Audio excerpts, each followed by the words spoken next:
Hello, and welcome to the very first installment of Online with SFFP.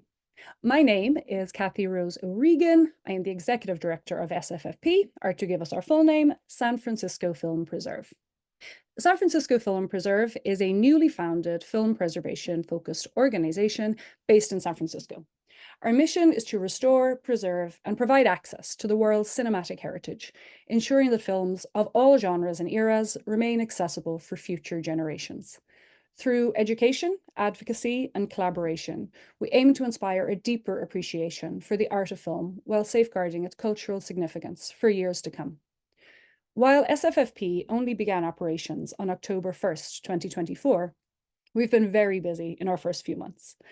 Our first film restoration, in collaboration with iFilm Museum in Amsterdam and San Francisco's own Silent Film Festival, was The White Heather, which premiered at MoMA's To Save and Project Festival in New York last month.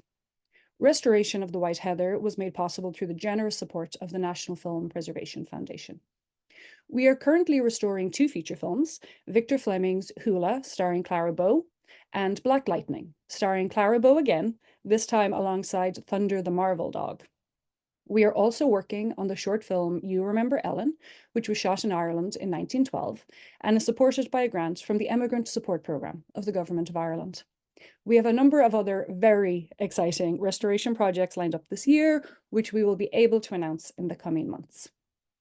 Beyond the work of restoring and preserving films, SFFP is dedicated to raising awareness of and exposing new audiences to the endlessly fascinating world of film preservation. As part of these efforts, we decided to start this monthly series of free presentations on all things film. We couldn't be more delighted to kick off this series with Iyesha Geeth Abbas of the National Film Archive of India. Abbas has been engaged in research and access work at audiovisual archives since 2009. Previously, she has worked with the Mumbai-based studio Camp, and as an independent researcher, she has also been part of an extensive silent cinema research project with historian Virchand Dharamsey. I first met Iyesha at last year's conference of the International Federation of Film Archives, where she gave a genuinely riveting presentation on the importance of amateur collectors and their collections. Today, Iyesha will explore the world of the lost film. So, without further ado, I would like to welcome Iyesha Geeth Abbas. Hi, Kathy. Thank you very much for the introduction. Thank you very much for thinking of me for being a part of this session. And I think I'll start with my presentation. Thank you very much again, Kathy, for asking me to be a part of this. I hope I'm audible enough. The presentation is titled Looking at the Lost Film, and I would like to underline the fact that it's not looking for the lost film, but looking at the lost film, primarily through material that is not the film itself. The kind of material that has survived from the early period in Indian cinema has not included too many films. Now, even if you look at the rough approximate of around 1,300 odd silent films made in the Indian subcontinent, a little more than 35 odd films survive. The exciting news is that we are discovering, very recently we discovered 3 films, some not completed, one in a strange sort of limbo between completion and not being completed. But it's very rare to have such luck in discovering silent films, and we've also been doing a kind of silent inventory, cinema inventory at the archives, and some very interesting material has been turning up. Now, this image that I have chosen is from a 1935 film, not a silent film, but a 1935 film called Khoon Ka Khoon, or Hamlet. The film is actually an adaptation of a Parsi theatre play, which is also a kind of a lost and understudied public entertainment form. So in that sense, this image is quite fitting. And I think this would lead very nicely to the next image, which is from an article that was written by one of the founders and a very important part of the National Film Archive of India, often his activities are compared to those of the early pioneers of the European film archiving movement, including Langlois. Here, this article appeared in 1984 in the UNESCO Courier, and it was titled "It's Never Too Late." Interestingly, in this article, he gives a list of around 16 films which are lost, and one of them includes this one right here, Hamlet. The main thrust, in a sense, of this article is PK Nair saying that these films are lost, but also cherishing a great hope that these films will be found. Of course, while we all carry that hope, archivists always carry that hope of finding lost films. Sometimes, some of us having some favorite sort of holy grails. But in this presentation, what I'd like to do is look at the material that have survived. Because if you really look at it, even in Indian silent cinema, if you look at only the films that have survived, you do not really get a really good idea of what silent filmmaking was during that period. It's like a barren landscape with a few founding father figures. It's a history of firsts in many ways. It's only when you sort of enter the world of the ephemera, some people call it, memorably, I've heard people calling it ancillary material, we call it at the archives, right? It's when you enter this world of the other material, other than the film print, that you're completely blown away by how busy, how heady, how colorful that period is. A period that we consider kind of empty because the films made during that period are lost. This is an interesting ad, a Kodak Eastman ad that appeared in 1985 in a weekly magazine called Screen. This ad, so there were a series of ads that Kodak Eastman had run using filmmakers of the period, and this one is Satyajit Ray. Interestingly, someone's marked in red the main part of this ad, which is that the original camera negative is totally damaged. And Ray, and this, he's talking about a film called Kanchenjunga. Kanchenjunga was made in 1962. And the film was made in color, a very important sort of experiment that Ray does in color.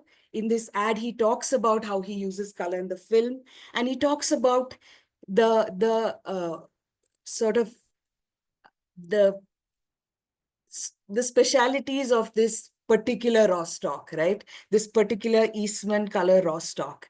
And of course, the USP, or whatever you call it, of this ad is the fact that the negative is lost. It's a very interesting ad in that sense. And this sort of refrain, it's a refrain you hear even in the PK Nair article, where he talks about, it's a practice also there, a practice of filmmaking in the areas of Asia too, I'm sure. Europe too, I'm sure, America too, I'm sure, in the early days, which is the practice of striking prints from the original camera negative, right? That led to a lot of film prints not being preserved. And that is what is harked to over here. So in that sense, really, the missing film print, the lost film, has occupied a sort of center in the history of Indian cinema. In the stories people tell, not just academics, but even in the public consciousness, the stories about Indian cinema is somewhat centered around this lost film. So in this presentation, I hope to sort of look at films that are lost, but through the material that have survived. Here, one cannot really talk about cinema without talking about the pre-Lumiere days in many ways, because here you have very a nice sort of selection. This is from December 18, 1905, Bombay Times of India paper. I must make a mention that while most of the material that I have used in the presentation are is from the archive. There are also newspaper clippings that I have taken from the digitized archive of the Asiatic Society. And they have done an incredible job in digitizing these newspapers right from the 19th century onwards. So here you have one from 1895. Here you have an advertisement for Magic Lantern lectures on Palestine by Mrs. Constantine. We don't know who Mrs. Constantine is. I'm sure her name must be popping up in other sort of pre-cinema histories. Here you also have a glorious grand balloon ascent, but very interestingly, you also have an ad for the kinetoscope, right? Edison's latest wonder, it says. Now, these are all also indications of a very it was not an empty time, optical wonders, mechanical wizardry. There is so much exhibition of all this happening around in the. You have to remember this is pre-independent India.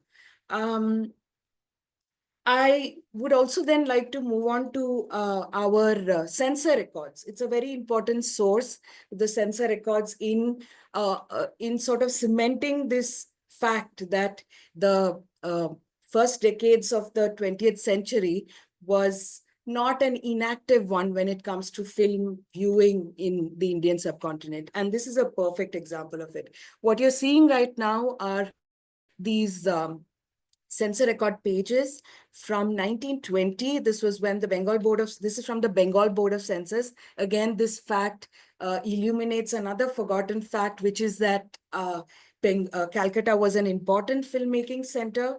It was not just Bombay that is an important filmmaking center, or the South, right? Here you have, these are the films that have been certified for exhibition.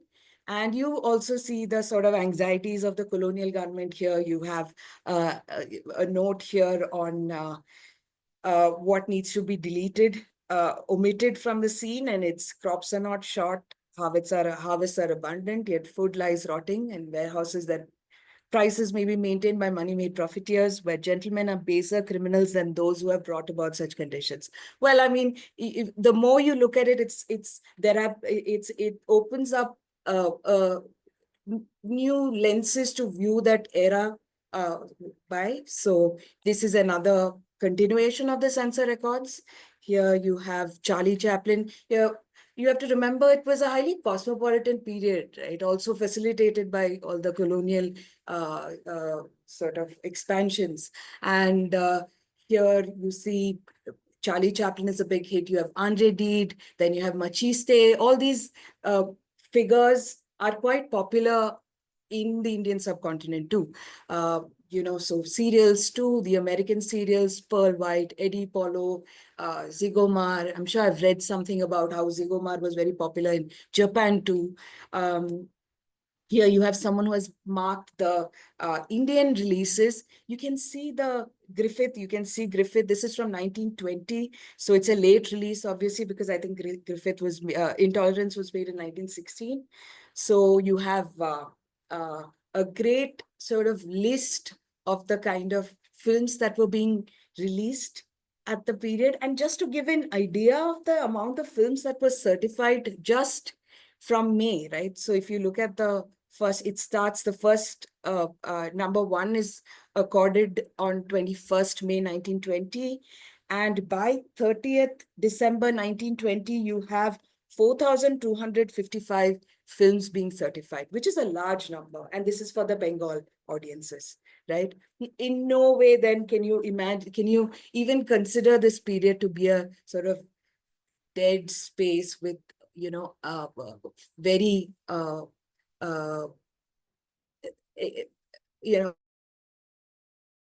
yes, absolutely not. And again, this gives you an idea then of the kind of importance that material other than the film print is in giving us an idea of this period, a period in which the films don't survive, have not survived. Now, just to also, again, to drive that point through, that in this presentation, I will be looking at the material ancillary material or ephemera of films that have not survived, because we do know that we do use this material for identification purposes, for during restoration. In this case, I've taken Foolish Wives. This is again from a Bombay ad from 1922, I believe. I've chosen this because I had heard a lecture of Rob's on Foolish Wives, where he talks about using trade press journals for the restoration of Foolish Wives. And I've included Bilvamangal, a 1919 film here, because this film was one of the films that was rediscovered recently in France at the Cinémathèque Française. Why this is also interesting is because the three films that were discovered in France, they all come from Calcutta. And again, bringing us back to the point of these censor records revealing the fact that, or highlighting the fact that Calcutta was an important filmmaking center too. The kind of material that have survived, have been preserved, include posters. This is from a film made in 1924, but the posters, according to researchers, was produced much later, a few years later, not much later. But you get a sense of the incredible artistry, right? The colors used, and the typography. And the filmmaker who made this film was also, his name was Baburao Painter. He was a set designer, an artist, a sculptor, a tinkerer of sorts with technology too, right? Then this is another example of the kind of non-filmic material that is there at the archive. This is a working still from a Falke film. Now, Falke, DG Falke, I'm sure many of you must have heard about, pioneer of Indian silent cinema made in the Indian subcontinent. Here, this is a working still, which gives a very nice sort of very lovely glimpse into filmmaking practices of the period. And this one being male actors dressing as females in a lot of Falke's films. Here you have a sense of the style that you see in a lot of material, right? Here you have A Tale of Yesterday, Kal Ki Baat from 1937. We have moved on from the silent era to the 30s. This one, you have a more neoclassical style. It's incredible, right? With those lines there, you see them sort of repeated in a lot of Art Deco inspired song booklets from the archive. This is also a song booklet cover, by the way. A song booklet cover is a very interesting curiosity of Indian cinema, where in the absence of musical scores or sheets, I believe that a lot of, say, studios in the West have produced as accompaniment to silent cinema. Here we have something called the song booklet, in which you have lyrics to the song. And here you have it in English. Kal Ki Baat is the Hindi title of the film. But the song booklet usually contains information on the actors, the songs, the lyrics of the songs. So this is an incredible resource for song lovers. And I'll come back to that later, because I think it's only fair that we talk about found films if you're talking about lost films. So let's bookmark this bit about song lovers for later. Again, just to give you a sense of the different kinds of styles that you see, you can see the typography of woman there. It's a 1940 film by Mehboob Khan. He would later remake it into Mother India, a very important sort of epic, a modern Indian epic. A sort of pulpish, design here with Patal Nagri. Now you have to remember, it must be, I must say that the lost film is not just limited to the earlier decades of, the 20th century. You see, the lost film is a scepter that haunts I'm not just the Indian film industry, but a lot of industries, I'm sure. So this one is from 1963, and the film doesn't survive, but it's a gorgeous cover, again, a song booklet cover. This one is a silent booklet. Again, when we are talking about styles, it's something that's forgotten is also the kind of, when you don't see, right, what was made because you don't have access to the film, you also forget the kind of influences that were around, the images that people were used to seeing, the images that were abundant, the images that were circulating around. And this is a good example of the influence of that sort of Orientalist image of the East that was, you can say kind of like the Eugene Delacroix kind of influence you can see on these images. You have that beautiful Majlis sort of setting with that woman in a bedla and the chandelier, and a lot of films. And I'll just come to genres too, but here we are talking about designs. We are talking about the other worlds, right? That just looking at these images are opening up the worlds of poster artists, the worlds of artists, the worlds of other artworks that are influencing these film poster artists, worlds of trade, worlds of commerce. All of this are sort of opening up when you look at this, right? Again, to give you an understanding of the influence of certain images, certain stories, because there was a lot of adaptation of the Arabian Nights happening. You have a lot of Persian stories. You have a lot of stories of valor from Rajputana history, from Maratha history, all of them being made into films during this early period, right? The silent era, and also sort of spilling over into the early years of the 30s here. And ironically enough, if you look at only the films that have survived from the silent era. This is from the silent era. This is from 1931. It's called Qamar al-Zaman.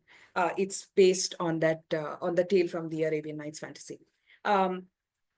So here now, if you look at this image, as I was saying, ironically, if you look only at the films that have survived, you would have an impression that, mythologicals or historicals, not really, not too many have survived, but mythologicals were the only kinds of images that Indian audiences of the period were seeing. But then you take a look at this image and you see worlds sort of merging and collapsing into each other. You have some Art Deco, a splash of Art Deco here, a splash of Islamic sort of architecture there. And then you have also these unidentified dancers. That is another, that's a story for another day altogether, performers who remain unidentified. And then this is another example of an image. Takshan Rajputra is the name of the film. It's from 1934. Here you see the carpet, but you also see that sort of motifs of the Art Deco period. You also see the costumes. You see influences of the imported films, right? The imported films that are being screened. One, I must mention this, when you look at a lot of films that were being made after the success of The Thief of Baghdad. Douglas Fairbanks was very big in the Indian subcontinent at that time, and you see a lot of films being made in that image of Douglas Fairbanks. Here, this is, and so now that we are on the topic of genres, so the genres that are lost, and this is very important because also now when you look at certain periods, you do see that, right? The zeitgeist, where certain kinds of films are being made, or certain kinds of films are making money, or certain kinds of films are being enjoyed by people. So it's almost like a completely eclipsed, a completely forgotten fact that there were these kinds of films also that were being made, not just being made, but these kinds of films that were really bringing in the audiences. And the Orientalist fantasy is something that was very popular during the 1920s in India, in addition to the stunt film. Here you have a nice sort of a gorgeous image, actually, from Savkari Pash. This is a film, a silent film made by Baburao Painter, whose image I had shown in the beginning, again from the 1920s. It's a film, a sort of socialist, a social, as they called it. They used to call it a social. It's about a cruel moneylender. And again, a very interesting aberration or departure from the kinds of fantasies, mythologicals, and historicals that were happening, that were being made during the period. Then, of course, you can see here again the influence of the Fairbanks, Baghdad. Baghdad was a city of great, it inspired and brought a lot of, were imagined many beautiful ways and strange ways and adventurous ways, as seen in these ephemera, in these publicity booklets or photographs. Here you have Mark of Zero, it says, Gol Nishan from 1936. And this is Hurricane Hansa. Here you have Fearless Nadia, a very, popular and loved, one of those silent film, early talkie actresses who are fortunate enough to still remain in the popular consciousness of people. And not too many people have had that fortune, really. I'll show that. I'll go on to the next slide and you'll understand.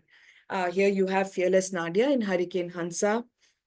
She acted in a slew of these Hunter Wali Ki Beti, Carnival Queen, where she was the front and center of these mad escapade films. Very pearl white in that sense. Pearl white was huge in the Indian subcontinent, as I'm sure in many parts of Asia, Europe, etc. That's the thing. The silent cinema history in that sense, it's so shared. That's the beauty as you all must be aware of. Here again, typography, but also, I thought we could segue into a very important aspect of the early years in Indian cinema, and that was the kind of first billing of the female actress, where the female actress was front and center. Here you have Sabita Devi, star. I should not just say female actor, I should say female star, because a lot of the early cinema, silent cinema stars were these women who got first name billing in a lot of these ads. Here you have Sabita Devi in Village Girl, and you have Talashe-Haq. Here, Jadan Bai, who's also a producer and who's also made the music, who's a music composer. Here you see her daughter down there, who would go on to become one of post-independent India's biggest stars. That's Nargis over there. If anyone is familiar with the films of Raj Kapoor, then you might definitely know Nargis. And then here, Sulochana, she was also one of an actress who transitioned very well from the silent era to the talkie. Here you have that gorgeous, that if you read the script, that dot right on top of that alphabet is a nice touch to that minimalist deco style. And again, Sulochana, what you see on the side on top of her is just her name, Sulochana. Here you have Sabita Devi, her name, and Jadan Bai is name, the woman you see in the center. This is another very important star, Zubaida. Unfortunately, none of her films have survived, none, but she was a star of great popularity. And here you see her mother, Fatma Begum, another forgotten figure. Or even, even if they remembered, sometimes it's that history of first that works in many cases, but also does a kind of disservice when it comes to not allowing us to explore someone in more detail, right? So here you have Fatma Begum. She was a producer, studio owner, silent film actress, and also Zubaida is her daughter. And here you have Alamara. Zubaida also appeared in one of the first talkies made in Indian cinema. Again, a film of great lore, because this film is often evoked by historians as, as an example for the lack of preservation consciousness in the country. So here, I think it's a nice point to also bring in the song lovers, right? So while the film is lost, interesting ways in which these films are evoked is through the song. And at the session that Kathy was talking about, I had done this sort of section on these song lovers who are salvaging lost films, who are, resurrecting forgotten figures, who are uh, in many ways, and in search for information, in search for songs. And so while you may not have songs from the 1930s, films from the 1930s, you have lists of songs, or you have songs that have been ripped from gramophone records they have hunted and found, so in many ways, the work that song lovers have played in the preservation of Indian cinema is incredible. And uh, I, I cannot overstate this enough, really. Here you have Miss Sultana, another daughter of Fatma Begum, by the way. And if there are any dance historians, here you also know this image is very, in that sense, this pose, the skirt pose, very reminiscent of the early pre-cinema, also the butterfly dance, right? The serpentine dance. And here, again, another example of, she was a very popular actress too, in the year 1924, you see her acting in different genres of films of different important studios of the country. I thought it's a nice way to segue into this image. This one here, because there are all kinds of various degrees of loss, right? In many ways, like if you looked at the censor records that I had shown earlier, you could consider the censored parts as a lost within lost film. No, now if you look at, we could. It's really a topic for another session where we can look at the images that have been removed from a film, right? And in this case, this is something that has sort of been very interesting to me. The film Devdas, you must have heard of it. In the 1930s, there were several versions of it that were made in Bengali and Hindi. We got the Bengali version from the Bangladesh Film Archive. Now, this image, now all the versions, they've got a dance sequence in it, because in several important scenes of the film are set in pleasure quarters, you could call it, right? The pleasure quarters of the city. And here, while the main courtesan Chandramukhi is the dancer in most of these sequences, I found this image of this dancer, of this man in a skirt doing the skirt pose, right? The serpentine dance, the butterfly dance, skirt pose. But you don't really find this sequence in the film. You don't find the sequence in the film at all.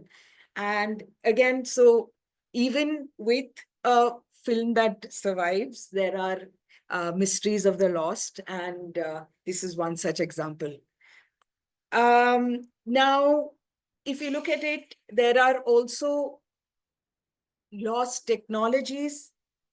And this is a very interesting topic, and in terms of how little research has been done on the technological sort of innovations or requirements or habits of the early film period in India. Here, what you see is an ad for color film, Kisan Kanya, first color talkie, they say. This is from 1937. But in 1933, too, there was a film called Sairandhri, in which there were scenes of color, which was processed in Germany, at the UFA, I believe. Now, this one doesn't survive. But what is very interesting here in the next slide, and this was I just recently found it, this is from an ad from a magazine. It's a Telugu film called Raitu Bidda. You can see the description of the film there. Gauba revealed the pathology of princes. Sarathi now screens the pathology of zamindars. Zamindars meaning landlords. A subject that brings forth the peasant troubles to the forefront. It's a very interesting film, again a social, made in the South area in Telugu. Now, here, if you look at just underneath the title, it's written the first South Indian picture representing some rural scenes in Dufay color. Now, I have not seen this mentioned anywhere that Dufay color was being experimented with in India, but I came across this ad, and what is interesting is the film does survive. The film does survive. And if you look at the credits of the film, the image that you see on your right is from the credits of the film. It says Dufay Color Processing by Dufay Color Laboratory, Tardil. However, that doesn't survive. That print doesn't survive. What happened is I happened to speak to a historian from Hyderabad who works, formidable historian, V.A.K. Rangarao. He doesn't remember seeing it in Dufay color at all. In fact, he says that it didn't run so well that the makers decided to strike remaining prints in black and white. So this is another interesting sort of segue into lost technologies, another important aspect really to study of the period. I think I will come back to this later. We can tie it in with lost genres when we were talking about that earlier, but I also want to tie it in with a recent rediscovery of a silent film within the archive, like at NFAI. Because as I was talking to you earlier, you do have, this is a still from Bilvamangal, which was acquired in 2017 or 18 from the Cinémathèque Française. Only around 19 minutes of the film survive, right? And the interesting thing is all the actors of the film couldn't be identified, but this woman in particular happened to be an important and extremely important Parsi theater actress. I've shown this ad earlier also. So this ad that we found helped us, firm up that identification. Now, as I mentioned earlier, only around 19 minutes survive of this film. Then there was the other film called Madhbi Kankan, again, a silent film, which was discovered at the cinema. Around 12 minutes of the film survives. So again, small portion of, I believe it's around 10,000 feet long, the film, 10,000 or 12,000 feet, the original length of the film. Very long film because it's a very convoluted historical novel that inspired it. And here you see the Taj Mahal. If you look at it, it's a long shot. You see the Taj Mahal in the distance, and you see an ailing Shah Jahan sort of looking at it. It's obviously historically there are some incongruencies, but it's a gorgeous image nonetheless.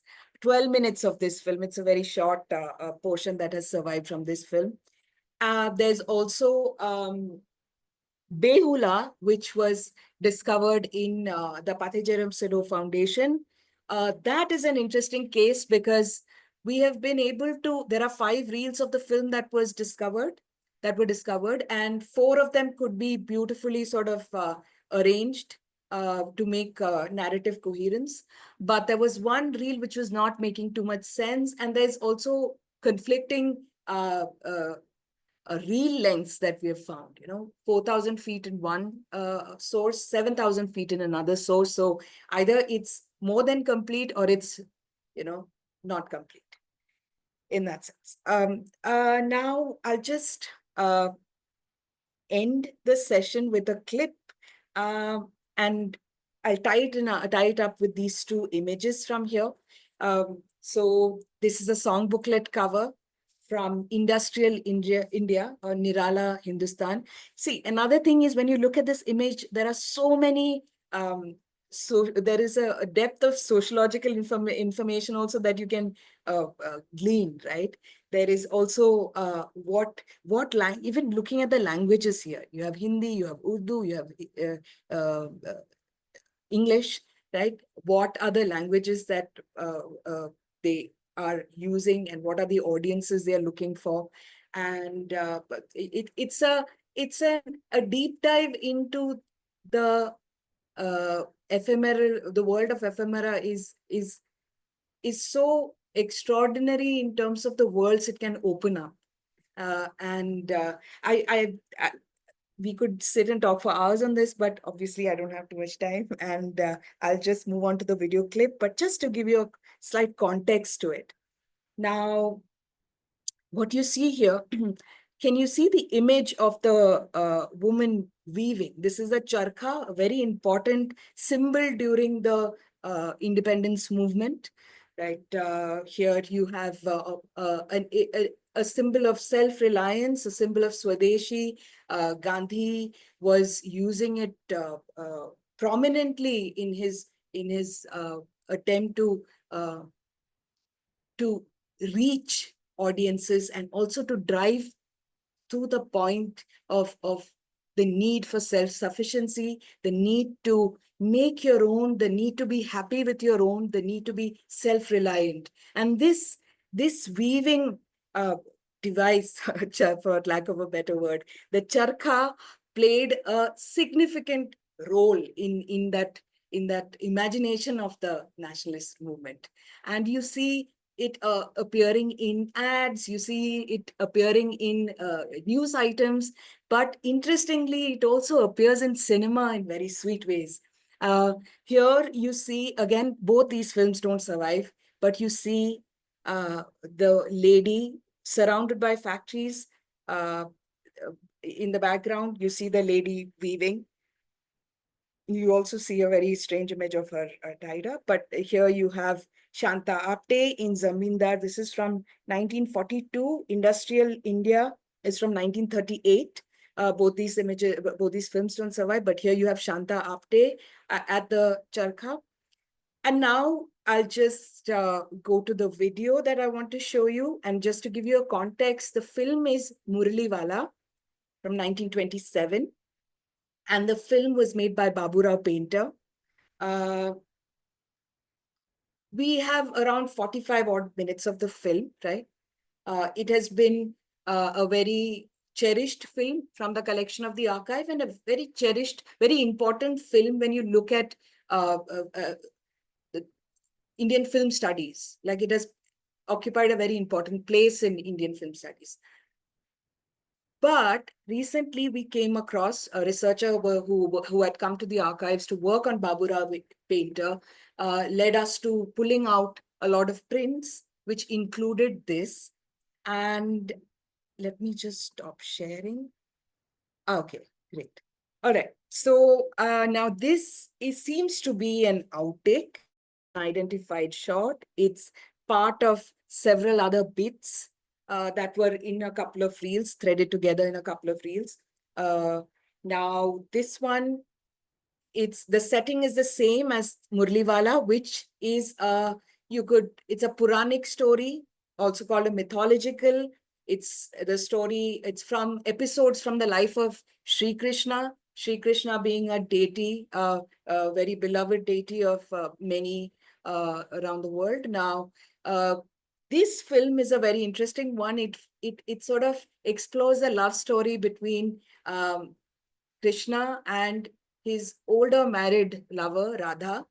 In this scene, what you're going to see is his mother, and it doesn't appear in the version of the film that we consider as the surviving, the only surviving print. This one just, it seems like unidentified shots, and when you look at it in conjunction with the other material that turned up, it does seem like, because you see a clapboard occasionally, you see, and as you will see in the scene, you see a very tender moment where they look at the camera. Okay, I will not talk more. I'll just show it to you, and then.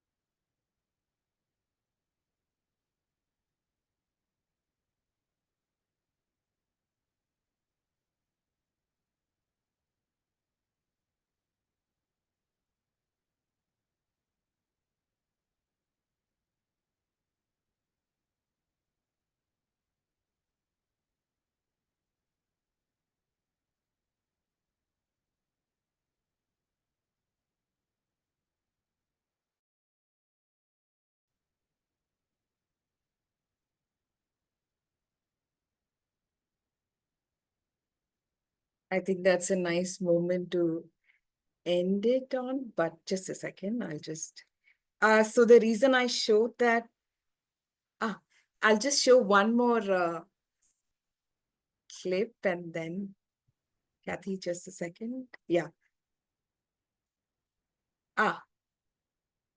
So you must have seen the charkha in that, the video.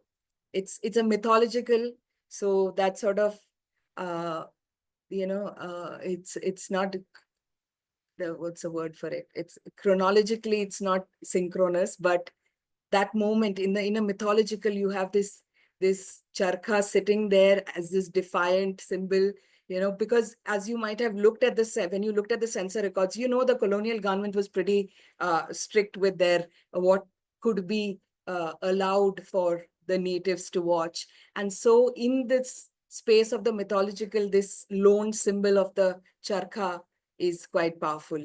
I'll just end the presentation with this one image. Can you see my screen? Yes, you can, right? Yeah, we can. Sorry, I just go to the end. This image, I thought we could end with this image also because it's so lovely. Second, it's a lost film. It's from much later, My Khana. This one. It's also, I'm interested in it because it's a film which has not survived, but there have been traces of it at the archive, but they can't seem to locate it. So it's that sort of odd space between lost and found, and maybe found again, for all you know. But also because of the actress that you see here, her name is Bambi. She has not appeared in too many films, just a few of them, but not much is known about her. And this film is from 1967. So again, the spectral, like I said, of the lost film is not one that is just, limited to the early years. It's something that continues to do this day. There were a couple of images that I had, but I didn't include them here, from 1993, etc. And it's also interesting if someone were to look at what kinds of films survived and what kinds of films didn't survive, especially in the later years. It would be quite interesting, to what would be revealed from it. Okay, yes, thank you so much for listening to this. Thank you. I honestly could have listened to you for hours longer, but since we are in very different time zones, some of us will be going to bed soon. Presumably you're at work. I'm going to go to work. You're talking for hours. So I've got a million questions, but I'm just going to do one or two in our final few minutes. You said something towards the end about how censorship in the era you were generally talking about was under colonial rule. I'm from Ireland, a country that was under colonial rule until a very similar time to India. What have you encountered in film or in ephemera a lot of, as you said, sort of like hidden signs of actual lived experience outside of the colonial area in cinema? Like, is there a lot of kind of little nods to things that maybe the English censors wouldn't have spotted? I mean, it does seem like they were doing it, like the charkha itself, and this is just two examples. I'd found some more booklets which were which had this symbol of the charkha. And I found it quite interesting that, it seems like an entire um, sort of movement of a particular kind of filmmaking is not been paid attention to then, because the films haven't survived. Because Yeah. for us, our imagination of that period is only mythologicals or Puranic stories or historicals. But even through the historicals, there were messages being, Yeah, sort of transmitted. that's fascinating. Yeah. Yeah. And on the as regards working with ephemera. So you said there was, they think, approximately 1,300 silent films made in India, with only 35 surviving. That's obviously A just an little more than that. Yeah. Now astonishing yeah, loss that is yeah, kind yeah. of unfathomable. So when you are researching, like, how are you prioritizing which films you're looking into, in that there's so much loss? Is it kind of project dependent, or I mean, do you have kind of a guiding principle for like even which ephemera you're researching? And is there a lot of ephemera for the movies that do not exist? Or is that also something that is kind of hard to come by? I mean, there has it compared to the volume of films that survive in the if you were to compare the volume of ephemera that has survived, the ephemera definitely a lot more, especially from the 30s and all that. And what should be done, I think, even with us, with these new discoveries, what would be good is if more researchers sort of enter these worlds Mhm. through through either the print or through the ephemera. And one researcher will not be able to highlight all various aspects of it, but Right. someone could work on the technology aspect of it, or someone could work on this, political aspects of it, or design aspects of it. There are so many, it's almost seen as a very sterile space, the space of silent cinema, somehow, as just a couple of these figures who are making these boring Right. films. It's very tragic, actually. And it's honestly, I will say it can be the same in the US. There's even, Yes. I was a cinephile my whole life, but before I started, I used to work at the Silent Film Festival in San Francisco. And really, before I entered that world, my knowledge was, I knew about like Nosferatu and Sunrise and whatever. But, Yeah. there's this absolute, yeah, universe of cinema that Yeah. we just have no awareness of. And again, because so much of it is lost, there's this idea that it's like, oh, silent movies, black and white, everybody's moving too fast. Yeah. It's And the if onus you is think on of us to it, change that perception. yes, to have people enjoy these films, Yeah. even actually, if you look at, strangely enough, even Edison films, really, a lot of them have survived from the early years because of the paper prints, right? Which is kind of an ephemera object in itself, right? Absolutely. Yeah. Yeah. And I mean, without them, you know, the history of American cinema would have a Yeah. huge gaping hole, Yes. It's pretty Yes. crazy. Okay, we just have a few more minutes, so I have one final question related Yes. to what you were talking about. The start of your presentation, you were talking about the concept of like a holy grail of what people would like to find. So in early Indian cinema, in your opinion, what's your holy grail of like what would be the thing that would completely blow your mind if you opened a can someday? Oh my God. That's one of those amazing questions, Kathy. Like, uh, oh God, there is so much. But this Bilva Mangal, the 20 minutes that Mhm. survived, the 19 minutes or from the Cinematic Frances, watching Miss Gohar perform in that. So she has a performance in it, and it it will blow your mind, Kathy, because it was, for a second, it's also a very surreal experience, right? For me, it's always when someone, it's like one of those things where someone says, this is a classic, and you're like, it's a classic, but you watch it and you're just like, oh, okay. And her adayagi, her performance in that is just one for the ages, really, and without sound. And she just, it's sustained on just her face and her hand, the way she moves her hands. And so to be able to see such performances, yes, definitely. And Holy Grail, I that Bambi, the last image that I showed, I'm kind of That's your interested. holy grail. I don't know.